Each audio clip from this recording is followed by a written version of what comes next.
Hello, everyone. Welcome back to our webinar series, Embracing Change. Really happy to see everyone and to welcome Senthiyl back to share with us on living with an outward mindset. Welcome, Senthiyl. Thank you for having me, Feisal. Good evening to you. So I hope Singapore is treating you well. Yes, it is. We are in a good place right now, given the circumstances. Yeah. All right. So let's start by understanding what does it mean and how did this whole concept or idea or way, I mean, I know you call it a mindset rather than a state of being or a way of being. How did this all come about? I mean, I came to Singapore to train with you and I did the one-dayer, but Right. Maybe you want to give a little background for everybody that's on the call. Right. So, greetings, everyone. Thank you for joining us today. Now, Arbinger's work, I'm from the Arbinger Institute, and Arbinger's work started with because of a philosopher. His name is Dr. Terry Warner. And in the late 60s, he was associated with a very erudite person. His name is Arthur Henry King. And Arthur Henry King used to be the director of Commonwealth Education. And in his association with Arthur Henry King, Terry Warner, the philosopher, realized if he can solve the problem of self-deception, a problem that is defined like this, it is a problem of not knowing, yet resisting the possibility that one has a problem. I repeat that. There's a problem called self-deception, and there are three conditions that together are defined as a problem of self-deception. Number one, we often create problems. Number two, we seem unaware that we create them. Number three, when people try to inform us that we are creating problems, we resist that possibility. When all these three things come together, it is called self-deception. And Terry realized if he can figure out how to explain this condition called self-deception, how it happens, how to get out of it, he can offer humanity hope again. So that was his effort. So he worked on it for about nearly 10 years. And in the year 1978, after nearly 10 years of research, he figured out how to explain this condition. And interestingly, he was presenting his ideas to 13 of his fellow professors at the university. Now, the professors listening to Terry, 9 out of 13 people said, "Hey, Terry, what you just discovered, my work doesn't make any sense anymore." That's how profound the discovery was. Wow. And the explanation to the self-deception problem revealed two distinct ways of being the way we are with people around us, right? And it revealed that. And that is what Arbinger's work is all about, because Terry Warner founded the Arbinger Institute. And for a few years, what was happening was the research was primarily available in the university, and his manuscripts of his research got photocopied more than 100,000 times and was circulating in the community around the university. And as a result of that, Terry was doing a lot of evening classes. Family members, individuals came and attended his classes, and it was extremely transformative. That is how Arbinger's work started. Then, interestingly, in 1979, there's a world-renowned consultant, Stephen Covey. He was doing his PhD thesis in the same university Terry was, working in, and he was already a world-class consultant at that time, and he was familiar with Terry Warner's work. And he approached Terry to help him support one of his clients. And what that client did was they actually used Arbinger's, Terry Warner's work, and figured out how do we use this in a corporate setting as well. So not only in family conditions, now the work is also available for commercial purposes. How do we now apply the solutions to the self-deception problem in the commercial setting as well? Yeah, so that's the genesis of Arbinger and how it all started. So now we've got the three elements of self-deception. He's figured it out. He started to work with families. It's now come into the corporate world. What does living, first, what is an outward mindset, right? Let's move from deception to outward mindset. And then how do we live it, right? So maybe explain a little bit and give us some examples, and let's see if we are actually doing any of the things that you're going to describe, and we can ask, all the people that are here to see, what are we doing and what are we not doing? Right. So remember, I shared with you that the solution to the self-deception problem, or the explanation to the self-deception problem, reveal two distinct mindsets or ways of being. And they are these. One is, I'm living with people. I'm seeing the people around me as people, just like me, who have needs, burdens, challenges comparable to mine. And the other way to be in relationship is to be in relationship with objects. I'm seeing everybody around me as objects, as vehicles, as obstacles, Yes. as irrelevancies, who are a means to an end. And They are there to serve my need. So there are basically only two ways to be in relationship, two ways of being. I'm either being with people, I'm in a responsive way with people, we call it the outward mindset, or I'm in a resistant way with others. We call it an inward mindset, where I'm seeing people as objects. Now, this has huge implications, huge implications. Why? Because number one, people respond to our mindset, our way of being. People respond to how we see them.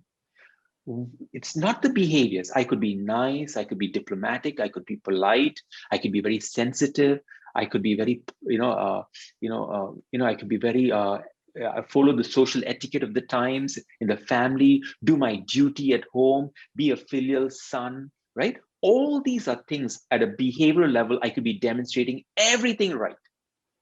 But from the recipient perspective, they don't feel it.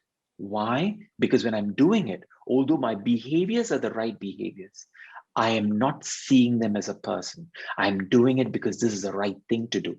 I'm doing it this because, you know what? I'm concerned that you will think ill of me, right? So why is this important? Because people are primarily responding to how we are being with them, not how good or how correct or how generous our behaviors are. And that is why it's so important. So this concept of being with others is hugely relevant because it has an impact on our relationships, the quality of our lives in our family, with our spouses, with our children, and the legacy we leave for the future generations in terms of what they remember about us. so going from a means to an end to an end in themselves, right? So it's really a complete distinction, right? And you're saying the outward behavior, not to confuse with the outward mindset, but the outward behavior is kind of like noise, but they can see through it, feel through it. So it's basically my intention, right? When you're talking about way of being. But now how, so for example, today I parked the car and I was going to find the office I needed to go to. So I stopped at a shop and I said, please. And then I said, can you please tell me where the so-and-so building is, right? Now there, it's a fine line. I didn't ask them how their day was. I didn't ask them how they're doing. I just asked a very clear question. Okay. Now that's a borderline situation, right? Or was Actually, yeah. Yeah, Faisal, nothing wrong in what you did, right? That was a momentary interaction. You parked your car and, you are talking to a stranger. And it might even seem inappropriate to say, how are you doing? How's your day? And all that, right? And therefore, it is not about filling your time with all those kinds of things, right? Okay. It's about, even if you just had a direct conversation, excuse me, I'm going to this place. I'm just wondering whether I'm walking in the right direction. Could you help me, right? Now, that's a polite thing to say or ask, right? Now, you don't have to do anything else, but the other person most of the time can sense whether you are regarding them as a person as you did that. Okay, so it's not, And okay. yeah. Okay, so it's not that I don't have to ask how they're doing, as long as in my core, it's not a means to an end. It's not like I'm asking because I want to go there. I don't really care or have anything. Okay. Right. Okay, so now I have these two states, but then there's the energetics, right? There's my intentions. So is it intention driven? Is it, we say nia, right? Is it intention driven? Like how do you make sure you stay on this side and not the other? Is it care? Is it love? Is it empathy? Is it relatedness? Connectedness? What is it? Is it presence? Yeah. So the closest I can think of is actually presence or self-awareness, right? Okay. When I'm talking to you, Faisal, right? Am I aware of how I'm regarding you? Do I have self-awareness of who I am in this moment? Am I really seeing you? Am I seeing you as a person? Do I have enough self-awareness in this moment? Because that is what is going to make a difference. Because if you use the words empathy, love, and all that, right? Now, here's the thing. I could be seeing you as an object and still be empathetic, but it will be a behavioral manifestation of empathy. It will not be true empathy. Core, yeah. Same thing for love, right? Love, you manifest it in the form of behaviors and all that, but it will not be love, because the question is, am I seeing you as a person? So if you ask me, the core of the being is having awareness about who we are in this moment. And that is what is going to determine whether we can shift, we catch ourselves being inward, seeing other people's objects and quickly get out of it. It's self-awareness. Okay, so how does one sharpen that muscle of self-awareness? Like, what are there tools? Are there exercises? Are there questions we ask ourselves? Are there reflections? How does one go about? Right. It's a muscle, right? At the end of the day, It's a muscle. Yeah. So the beauty of this research and this explanation around the self-deception problem is, right, there is a clear explanation that helps us understand how we move between the two states, from the outward where we see people as people to the inward where we see people as objects, right? And when we start to understand how we move from one state to the other, and to realize that actually this shift from an outward to an inward mindset is totally our own doing, and to understand how that happens helps us catch ourselves and minimize that shift from an outward to an inward mindset, number one. Number two, the other thing is, what are the symptoms of the inward mindset? And here it's very clear, right? Okay. Anything that we do that is coated with blame or self-focus is symptomatic of the inward mindset. I repeat, anything that we do which is coated with blame or self-focus or both is symptomatic of the inward mindset. And the only reason we experience those type of emotions is because we have violated the very principle of life, that life is in relationship. And when we violate that principle and start to see people as objects, right, there are certain unique emotions we start to experience. Now, when we talk about emotions, Feisal, right, here's the thing. Human beings are emotional beings, right?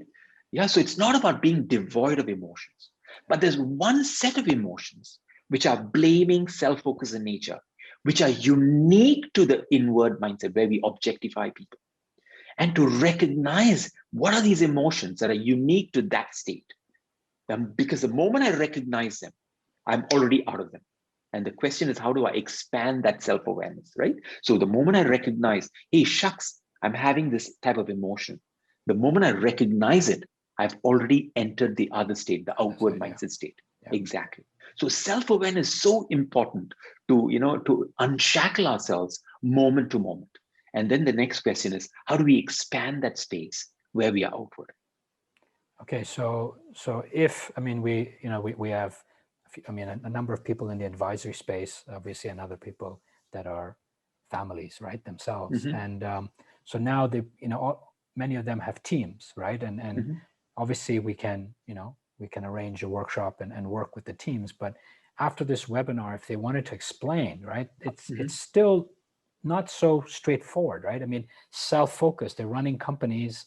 It's bottom line, at the end of the day, we look at add value, change lives, impact, change, and as a result, the byproduct is profit. But a lot of organizations do not operate like that. So in order for the person not to have self-focus or the organization not to have self-focus, a lot has to shift, right? The whole value system has to shift. Right. Otherwise, it's just lip service. Yeah. So Feisal, let's talk about a company, right? Whether it's a family or company, it's an organization, right? Okay. And if you take a human body as a metaphor, you've got the heart, you got the lungs, you got so many different organs that need to work well together, right? So similarly, in an organization, you've got the finance department, the marketing, the sales, the production, you name it, right? You've got several departments that need to work very well together. In a family, you've got different people, different responsibilities, right? They all need to work well together. So imagine in a company setting, the marketing department says, I'm going to do my job. I don't care about others. Do you think the company is now going to be at its best? if all the different organs of an organization are not working in tandem, collaborating well with each other. No, You of know, course, it's a so disaster. yeah, same thing. Imagine a family where, you know, the different people, right? Whether the husband, wife, their parents, you know, the grandparents, the children, right? The siblings, if it's a joint family, right? They all have responsibilities. They all impact each other as long as they live together. They affect each other, right? Now, do they recognize their impact on each other? Do they feel accountable for their impact on each other? And that is what we are talking about. It is not about sacrificing my needs to serve the needs of others. That is selfless. That is being altruistic. That has nothing to do with what we are talking about. In this body of work, we are saying, as an individual Feisal, you are Feisal. You have a role to play in your family, in your business, in your society. And your role, your dharma, is to do just that. But the way you do it, are you mindful of the impact of the people that you impact? Are you aware of the impact you have on the people around you? And are you doing your dharma, your duty, in a way that takes into account your impact on other people? That is what this body of work is about. And if you look at it from that lens, are we better off as a company? Are we better off as a family? Okay, interesting. Absolutely. There was a review done by the team on me. And so Mm-hmm. me showing up in full energy and full 100%, and my well-being head is on there, so he must be smiling his head off. And they came back that it's too much. So if it's too much, and that's the impact I'm having, irrespective of my intentions, right? Yep. That makes it inward.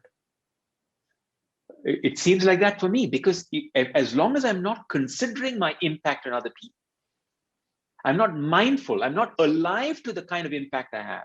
Do I even understand how others are feeling and responding and affected by me, right? If all those are absent, my intention is of no use, because as an ecosystem, I'm not a optimally contributing member.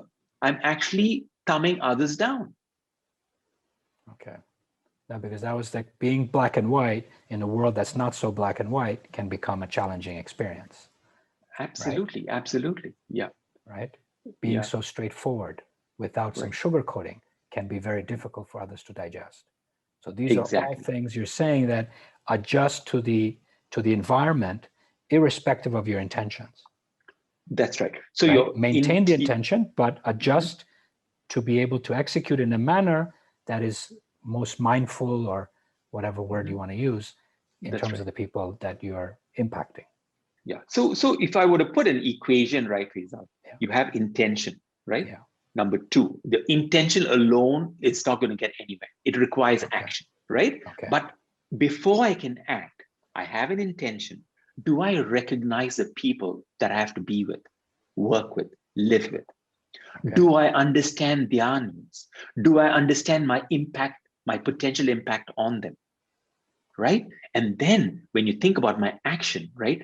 Is my action taking into account the needs of others, the impact I have on them as I pursue my intention, my goals? So you have three parts to it.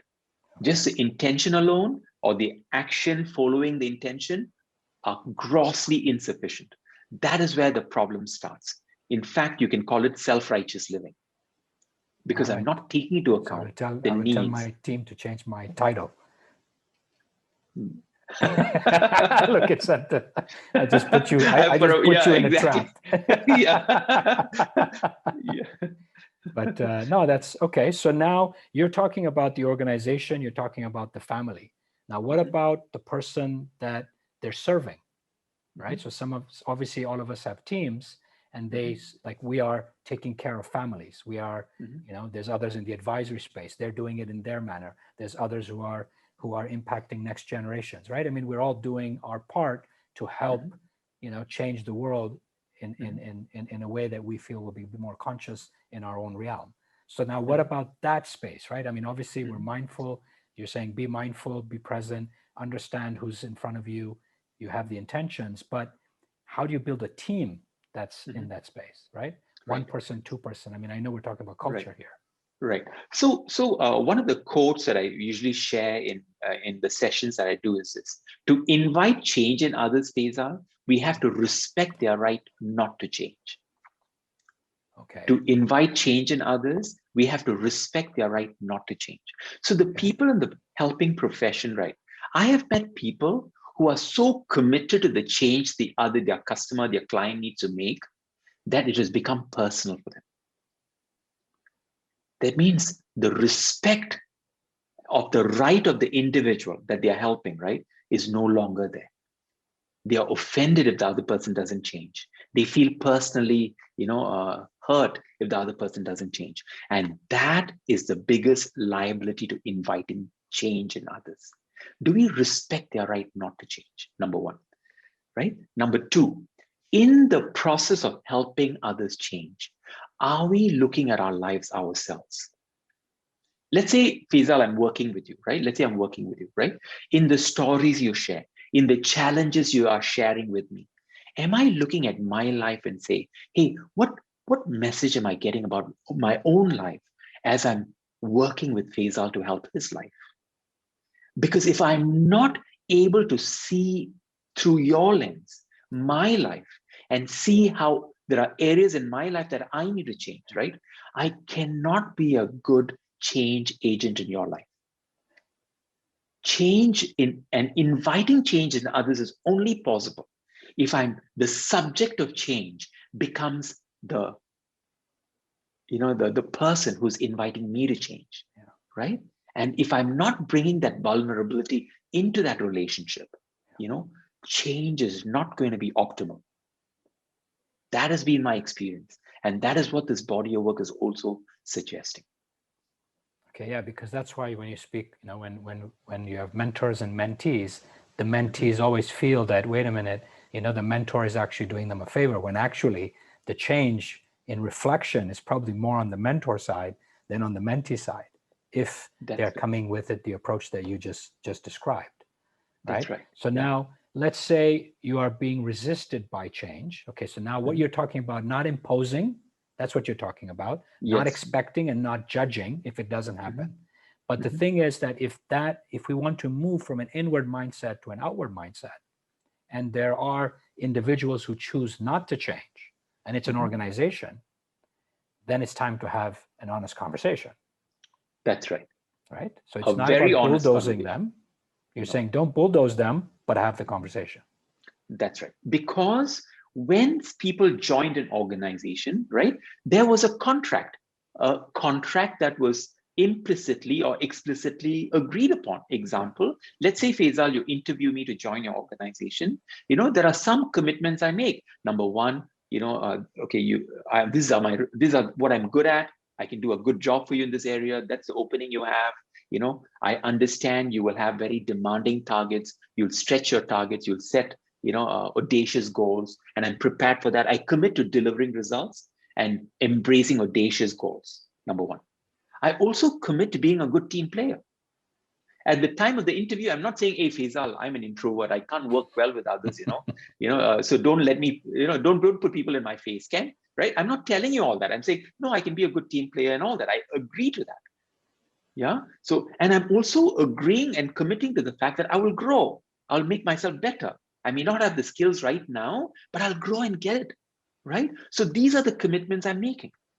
So after you recruit me, if I'm starting to have problems with people, and then you are starting to spend an onerous amount of time managing me. Hey, Senthiyl, why aren't you working well with Jamie? It's very difficult. And that becomes a hygiene issue that you're spending onerous amount of effort and time on.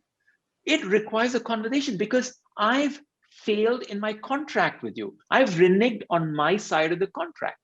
But you continue to fulfill your bargain by paying me my salary, taking care of my needs and everything, right? So there's a problem here. The contract has been broken.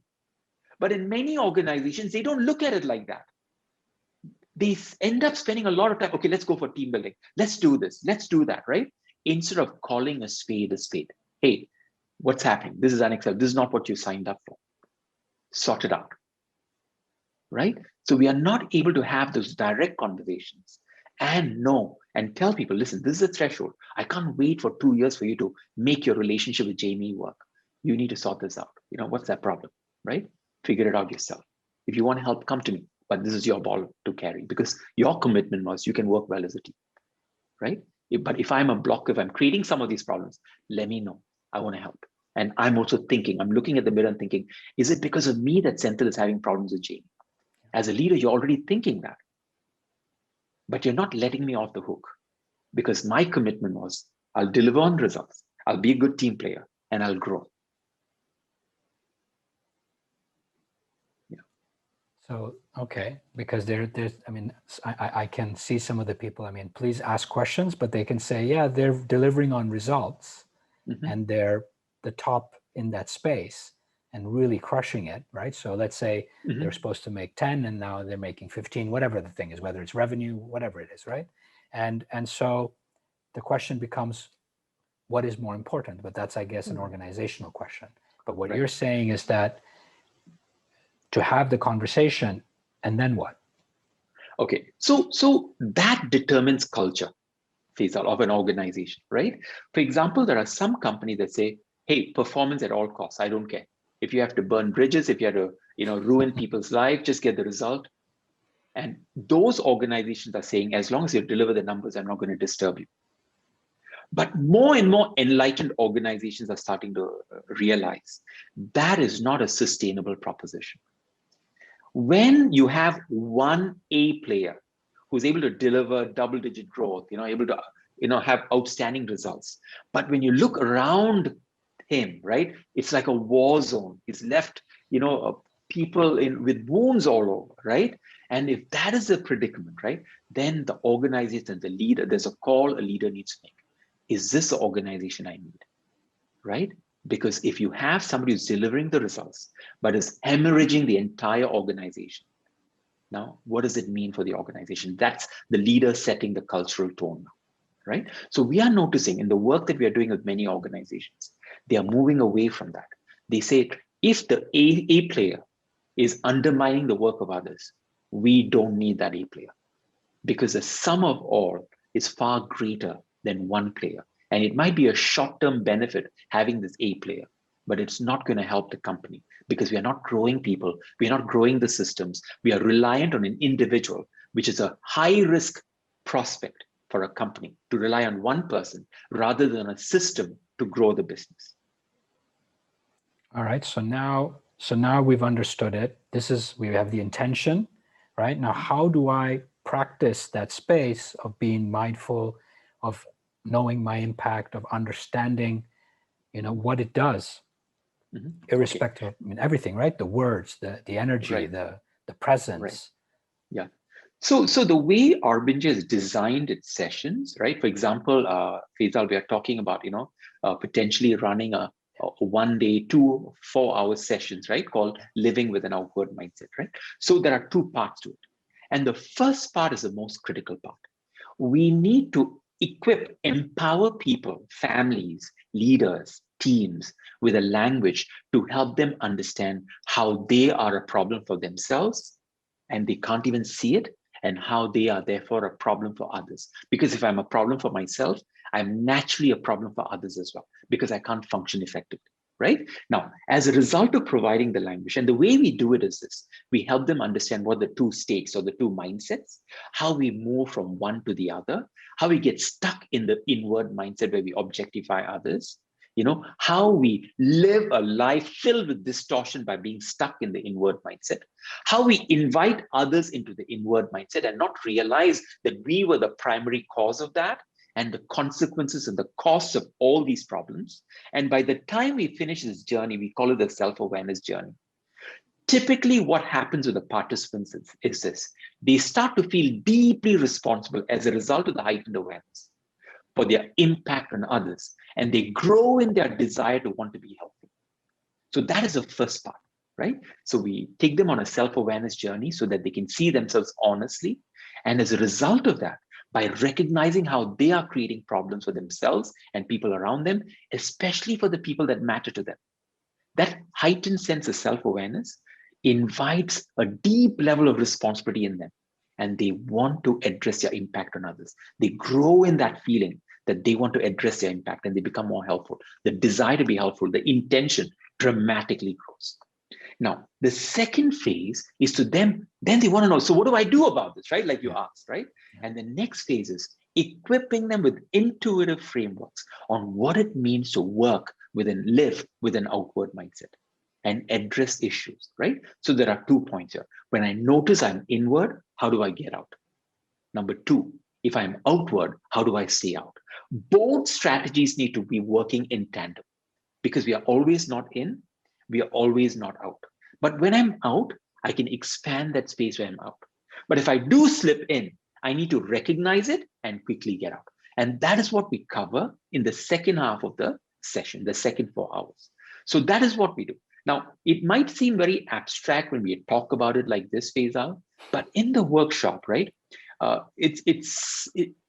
we can reach to students, youth, and they love it. They lap it because they finally have a language to understand what's happening internally, and they're able to address. I was doing it once in my early days for a group of people who could not speak good English. And my mother tongue is Tamil, so I had to I literally had to talk to somebody who's fluent in Tamil. I can speak spoken Tamil, but I'm not fluent. I don't have a big enough vocabulary to do a workshop in Tamil. So I actually talked to a few people to understand, how do I use some of these technical words in Tamil, And I did it in Tamil just for a group of people who are not so educated. And one of the people came and said to me, in Tamil, he said, and he is divorced.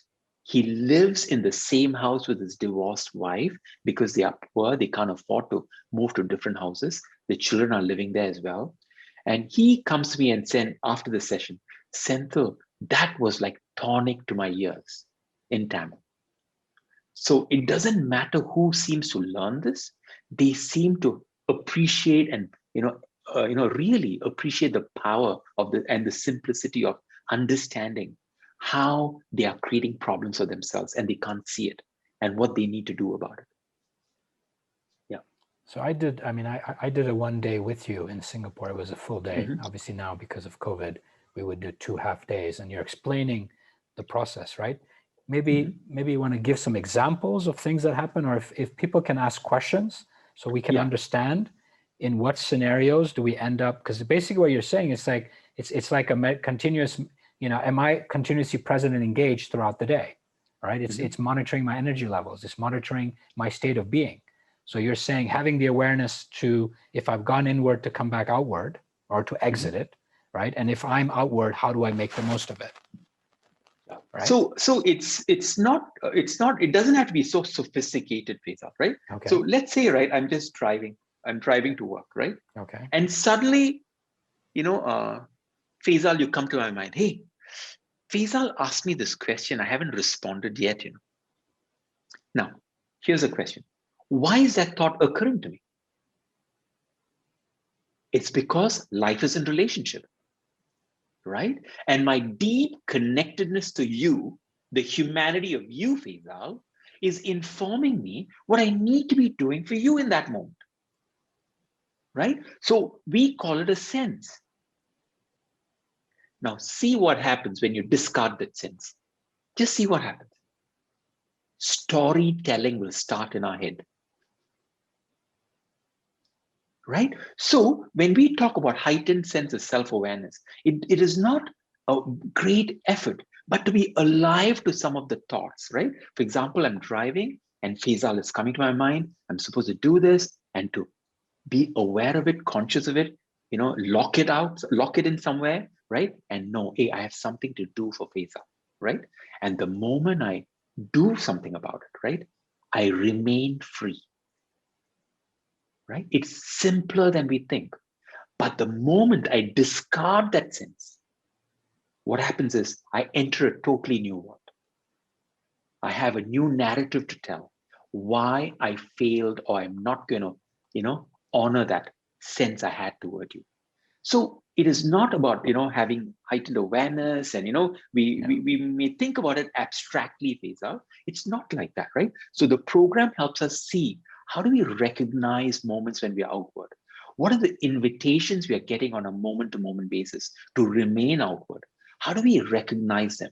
How do we honor them so that we expand that space? Number one. Number two, how do we notice when, oh, shucks, I'm already inward? What are the emotions that are giveaway that I've entered the inward mindset? I'm operating from an inward mindset. And how do I get out of it, right? So it's as simple as that. It's elementary, but it requires a process to empower ourselves with both the self-awareness component as well as the change component. We need both, yeah. So, I mean, I don't want to make this more complicated than it is. So, I mean, in terms of ego, in terms of beliefs and patterns, all these must play a role in all of this, right? Yeah, right. So I mean, in this body, in this body of work, right, Feisal, the moment the ego state, as plain layman's way of defining ego, right? The ego state is nothing but the inward mindset, because the ego state is self-focused. Okay. Right?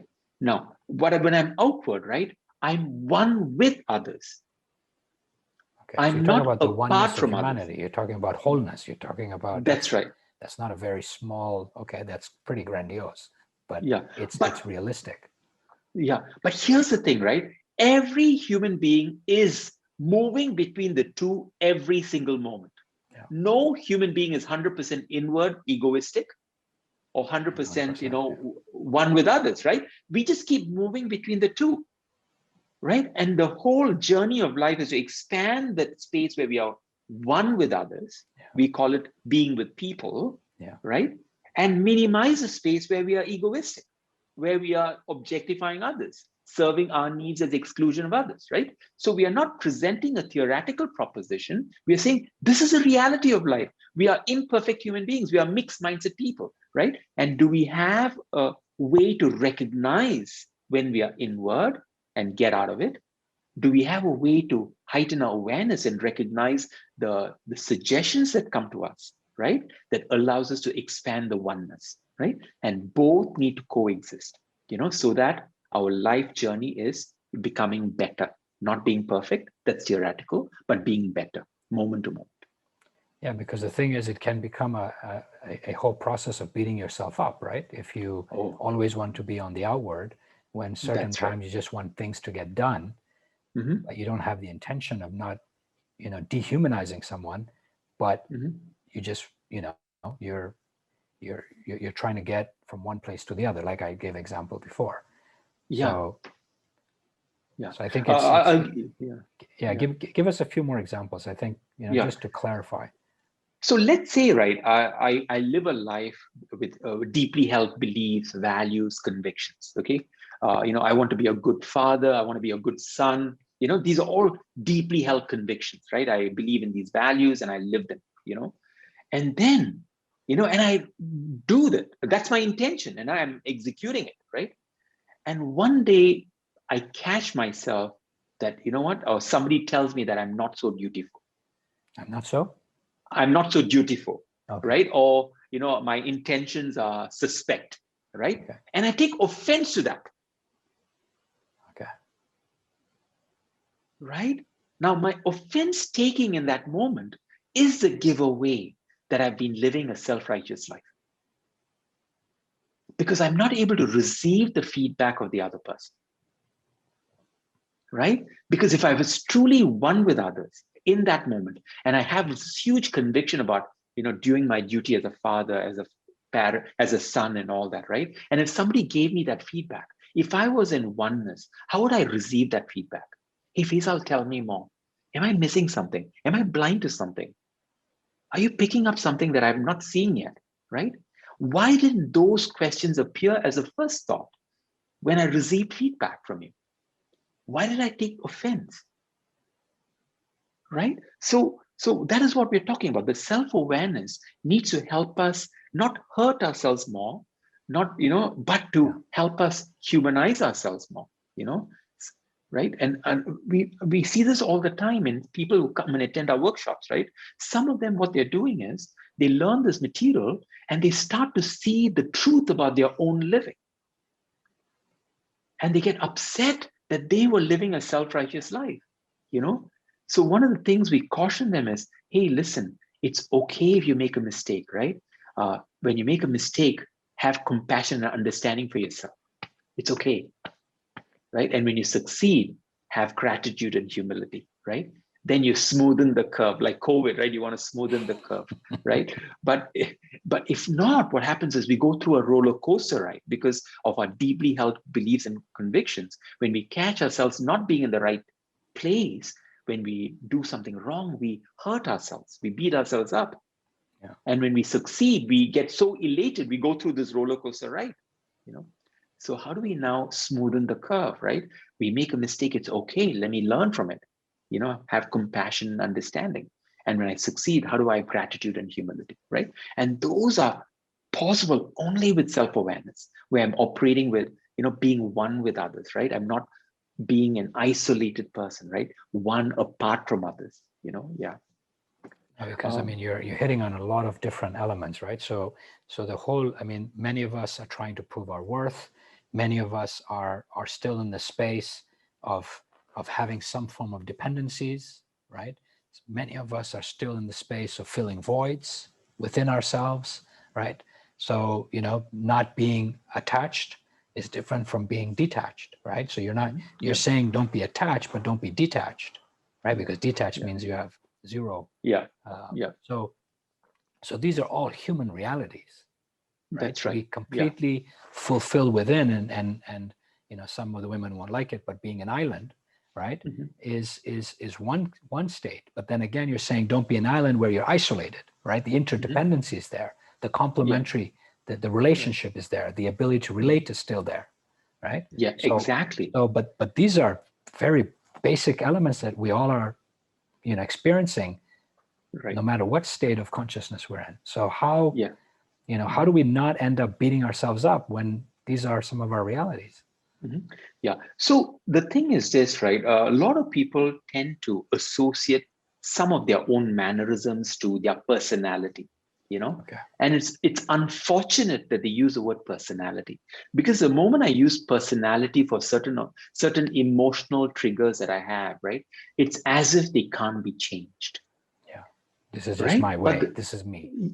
That's right. So, yeah. But the truth of the matter is, a lot of these emotional triggers that we have are not our personality. They are who we are when we are operating with what we call the inward mindset, and to have a language to understand this is not me. This is who I am when I'm operating with an inward mindset. But there is another me that reveals itself every single day, you know, right? And that's where hope is, that this is not me. This is a version of me when I'm inward. Okay. And that offers a lot of hope. It's so liberating to recognize and to accept and realize and see for ourselves that actually I am a different person when I'm outward. And all I need to do is expand that space and minimize the space. And when I am in that inward mindset space, the ego space and so on, right? To recognize it for what it is, not get angry, not get offended. Yeah, that's part of me as well, right? But okay, let me move here. Let me try to expand this space, right? And that becomes a more livable journey rather than, oh, I'm not good, I want to be here, I'm not good enough, right? Then we have these high standards and life becomes so painful to live, right? We're not living in the present anymore. So one of the things we are encouraging and the workshop tries to do is helps people enjoy their life, live life and enjoy the present rather than beat ourselves with our past or fear the future and forget about the present. It's about, okay, how do we have that awareness so that we can live in the moment, right? And then, recognize I'm an imperfect person, I'm a mixed mindset person, and my job is just to be a bit better. Okay, yeah, that is me too. I'm not going to beat myself up about that. I recognize that is it. Let me, it's okay. I'll try better the next time. And when I'm outward, right? Okay, how do I expand this? Okay, I succeeded here. Here I failed. Let me try again, right? And I learn to move on with my life. So I'm not presenting an artificial, or an extreme standard for myself, and make it very painful for myself. Yeah. Yeah. So I would look at it as an analogy for when you meditate, right? So when you're meditating and you have a thought, right, you acknowledge it and you let it go. So I think it's the same thing, that you want to create a default of having an outward mindset, But when we end up in that inward mindset, we acknowledge it and we let it go. We don't resist it. We don't push it. We don't, blame ourselves or label ourselves because of that state. So I think it's the same like when you meditate, right? You acknowledge the thought, you let it go. You acknowledge the thought, you let it go. And slowly those will become a minority and the majority is the default. I think that's what you're trying to look at without that pressure and push and labeling. That's right. So the only thing about this body of work, right? We try to be as layman centric as possible, Feisal, right? So we want to make sure that the masses can appreciate this, this idea, right? And we can empower as many people as possible.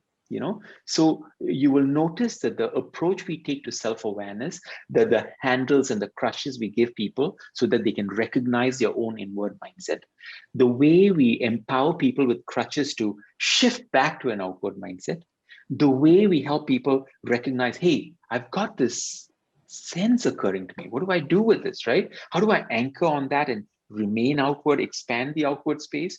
They are all so laymanish, right?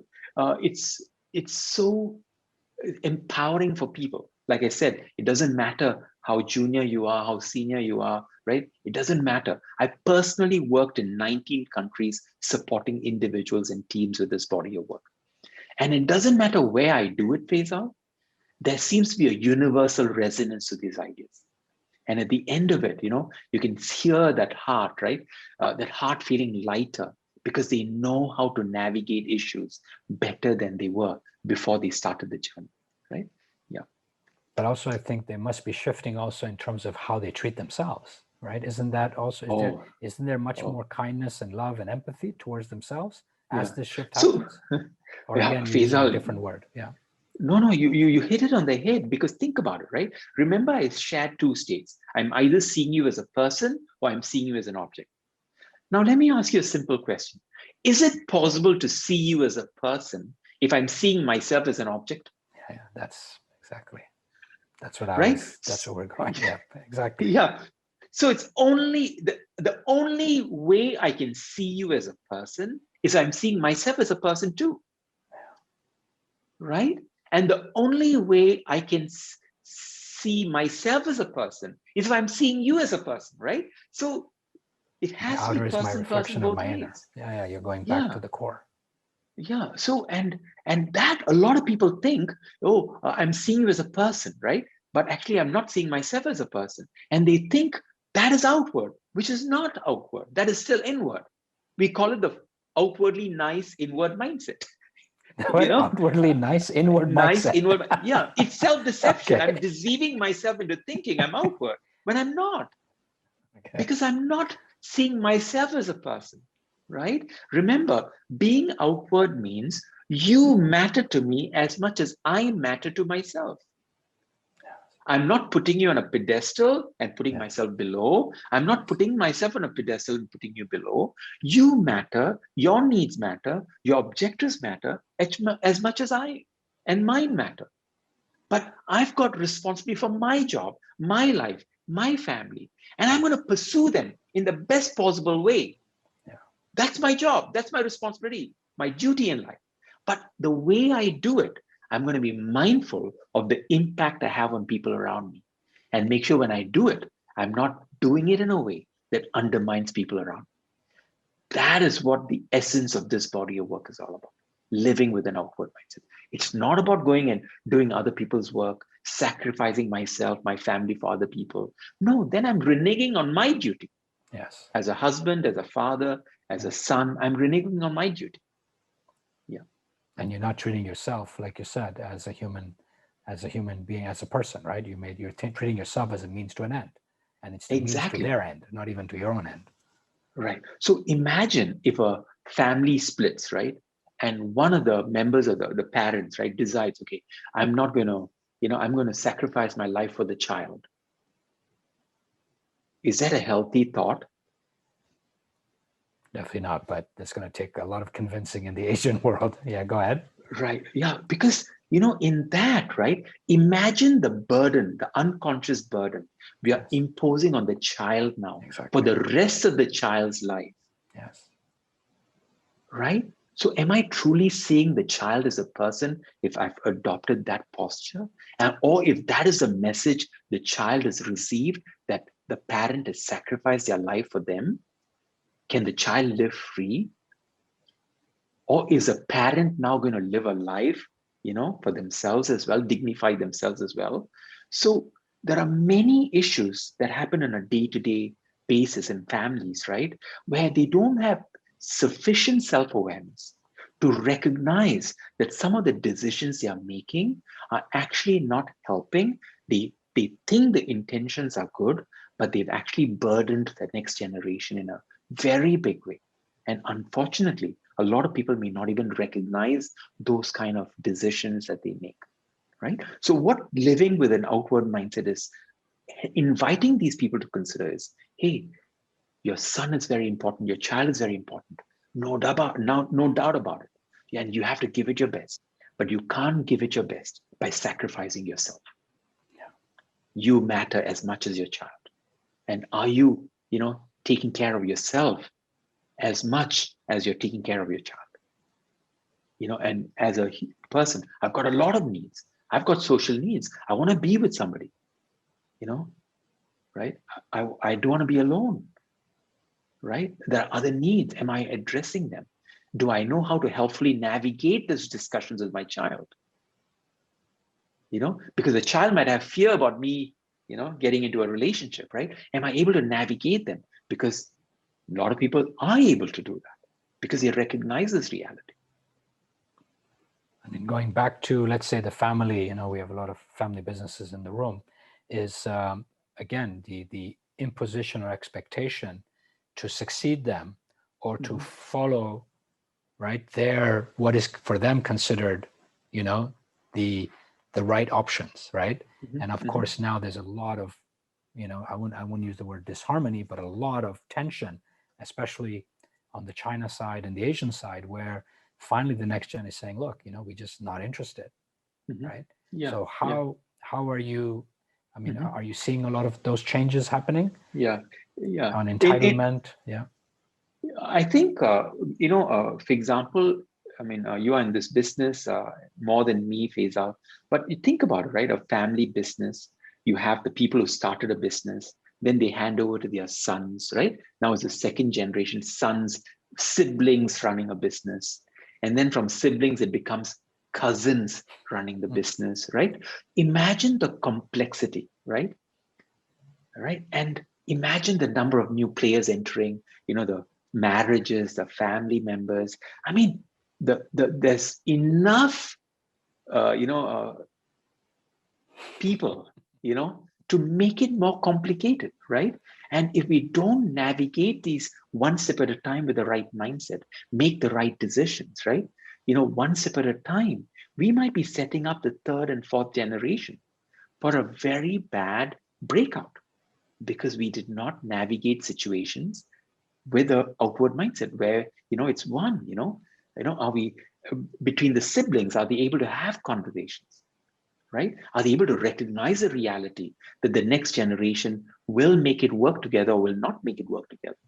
Or are we holding on to the self-righteous belief, no, we are this family, we do not do this, right? And then we adopt certain, postures, right? Which are planning to fail postures, right? Are we able to recognize realities? Are we reading the signals right? Are we healing as much as we can? Right?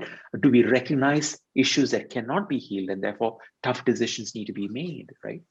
Those are really tough issues. I'm working with one organization and they are right now passing on to the fourth generation leaders.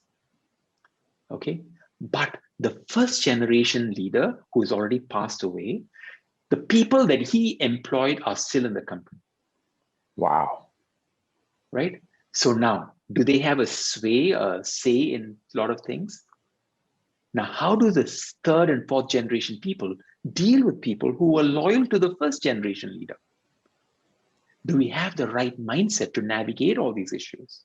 Or are we scared to even broach issues around obsoleteness, lack of skill, fundamental restructuring needs to happen, but these people will be affected. How do we now navigate all these tough decisions without the right mindset? So it's a very interesting topic too. We've got 5 more minutes. If there are questions, I mean, Senthiyl can keep giving us. So how many of us in the room, if Senthiyl was, I mean, this is what we're planning to do, 2 half days, would be interested to join and to understand what it means, to what the actual means, and how do you acknowledge when you are in the inward, so that you move towards the outward, and then staying in that space and learning to expand that space. I mean, as we continue, let's see, we've got a very silent group today. Interesting. I don't want to point on names because, okay, we've got one person in the room put their hand out, but we got another one. So the thing is that I'm just trying to look at it, let's say from a parent-child perspective as well, right? I mean, there's a power play as well, right? I mean, and so what you're saying is, even when you're doing yourself, don't label the person, label the behavior, right? That's the issue needs to be addressed. Issue needs to be addressed. We need to understand there's an issue. We need to, really understand where it's coming from. We need to check whether we are in a good enough place to approach this issue helpfully, right? We need to start with ourselves. That's where self-awareness comes in. Do we have our own triggers playing up, and therefore we are biased in the way we view, approach, deal with the situation, right? Yeah, absolutely. But okay, so let's say we did this one day. I mean, what else? What else are you doing? Is that really enough? I mean, I've done the one day, and I just told you I had a review today, and I can tell you that I definitely displayed a number of examples that you just gave of self-righteousness, for sure. So Feisal, so here's the thing, right? Remember, we are on a journey. Life is a journey, right? So at no point are we saying that just because you attend a one-day workshop, I'll be perfect, right? But it provides me with enough handles, right? Together with everything else I'm learning, to continue the journey in a more effective way, number one. Number two, what we find where it's most successful is when people attend, let's say a family attends or a team attends, right? And then they come together, and after that, what they do is they have their own rituals, rituals as in, self-awareness rituals. They start a meeting with, a 5-minute conversation around self-awareness. So, they embed these things inside so that they are not, they're not stuck. They're able to move forward in a better way, and they're progressing successfully. Now, while Feisal, you might talk about some of your own inward mindset behaviors, right? But I would say that is part of you, right? The question is not that you're exhibiting those. The question is, are you on a journey forward? And I would say, yes, you are, right? Yeah, you have more self-awareness now. It's not just because of Arbinger, because of everything else you're doing. You are a seeker. You're learning new things. You're trying to make sense of your life. You're trying to make sense of your challenges, your issues, right? And that is what it is. It's not about, hey, after attending the workshop, I still got problems. Of course we have problems. We are mixed mindset people. I attended the workshop a while ago. Yeah. And yeah, so. All right, Senthiyl, we got a last couple minutes left. Everybody seems to be, I don't know, March, we got to write this down, March 10th, no questions.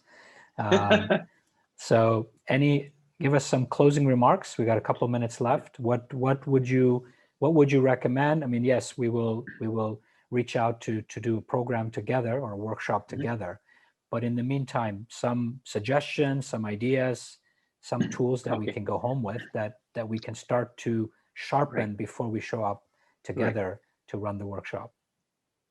There are two things I'd like to suggest to the audience today. Number one is notice your triggers, right? What causes you to get into a place where you're experiencing blame and self-focus? What causes that trigger, right? What is the trigger, right? Oh, when my child doesn't do the homework, I tend to get triggered.